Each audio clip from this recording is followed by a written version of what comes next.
Hey guys, and welcome to a brand new Minecraft PSP update video. And in this update video, we're going to be going over some of the changes made to the craft server, Minecraft server.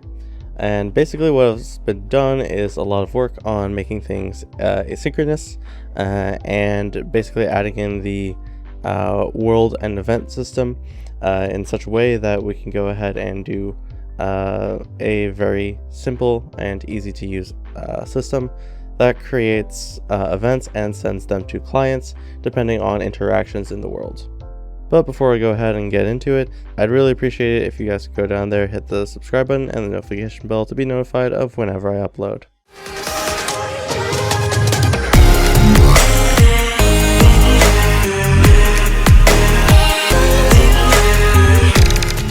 So to get started, there was quite a bit of changes that were basically made. One of the most major changes is the addition of the world. The world has its own separate tick thread, which goes ahead and updates certain things, including the time and including sending the keep alive packets to the actual client so that the connection does not disconnect. This actually goes ahead and creates events and pushes them onto an event bus.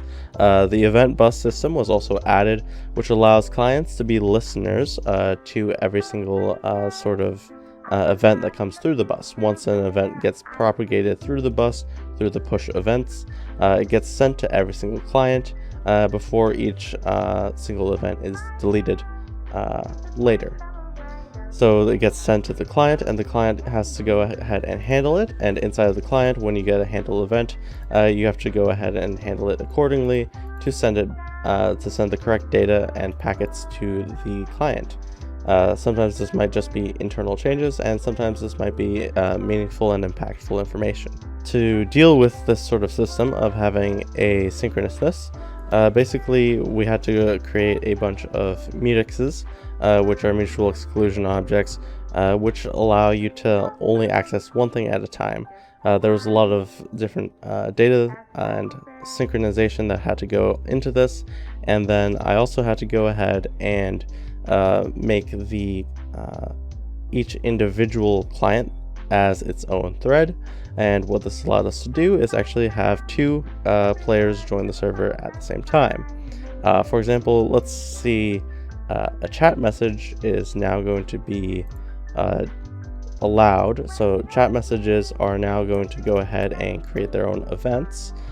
These events are going to get sent over the event bus and distributed to every single client so that every single client gets the same sort of data. So that means that a chat event will pop up globally in chat for all available clients.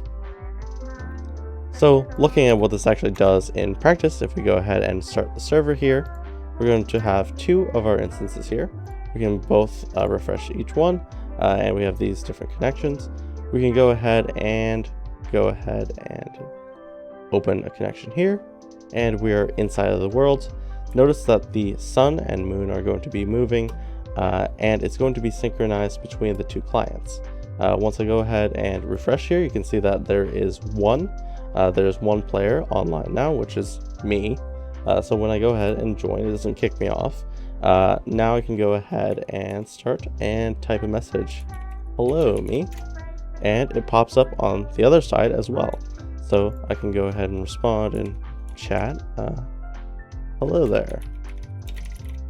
And this just kind of is an example that global chat is working properly on both clients, and the time, as you can see, is pretty much synchronized. So with that said, I'm going to be going ahead and trying to work on some of the more important aspects of chunk generation later in the week. I want to take a quick break to go ahead and add in one of these most vital subsystems so that we would be ready for more changes in the future. But without further ado, thank you guys for watching. Please like, comment, subscribe, and I'll see you guys in another video.